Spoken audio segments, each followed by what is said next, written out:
देवाधिदेव 1008 श्री मनीश्वरनाथ भगवान की, देवाधिदेव 1008 वर्तमान शासन नायक विश्व प्रभु श्री महावीर भगवान की, देवाधिदेव 1008 मूल नायक श्री पार्श्वनाथ भगवान की,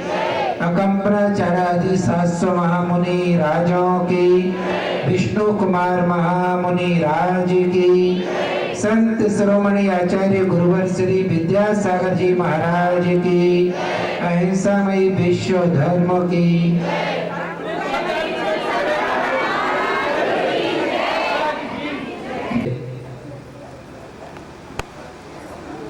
उसमें कुछ भी समझ में नहीं आता, केवल अंधकार ही अंधकार दिखता है। चलने वाले को ना तो रास्ता दिखता है ना मंजिल दिखती है। जो भी उसमें अपने आप के लिए घुमा लेता है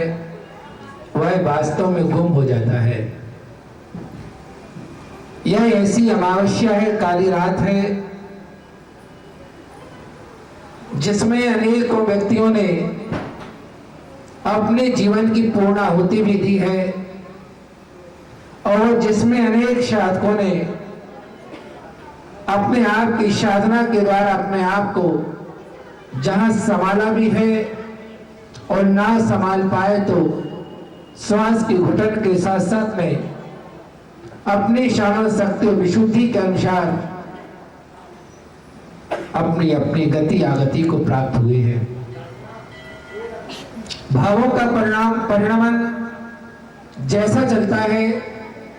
परिणाम की प्राप्ति वैसी ही हुआ करती है।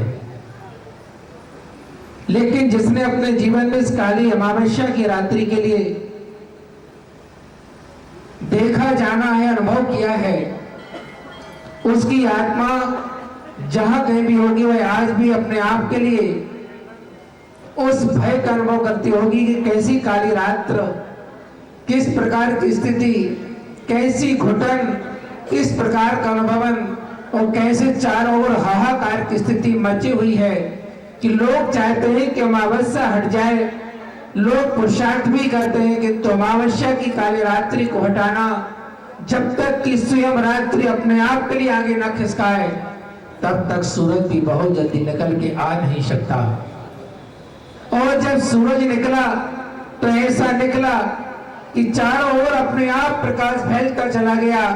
लालिमा के साथ और प्रकाश तेज होता चला गया। चारों दिव्यता की सूर्य की किरणें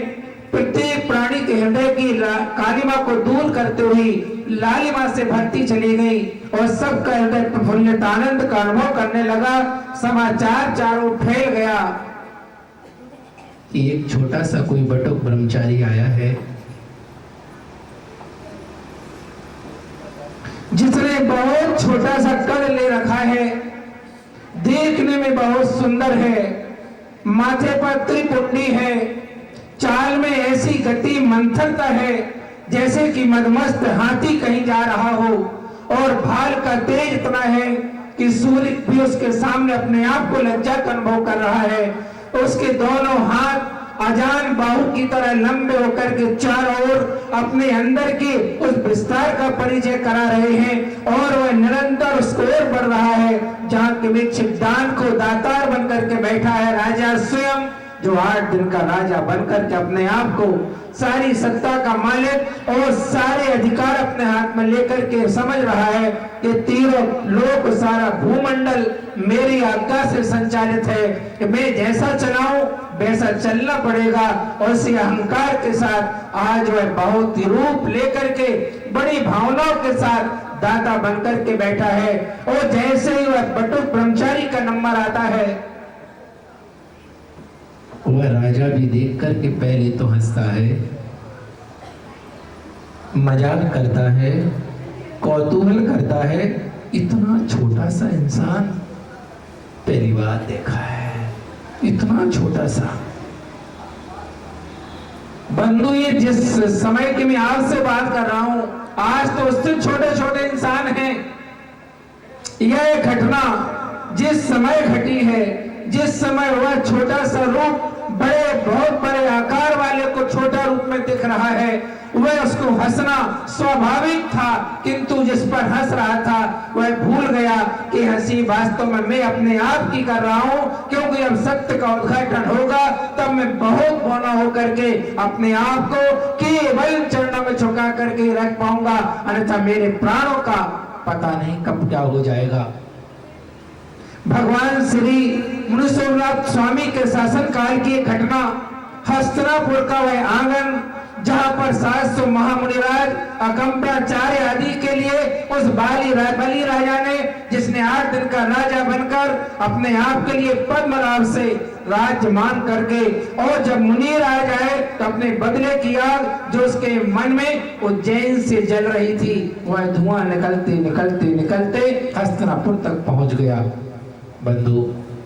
आप घटना से परिचित हैं,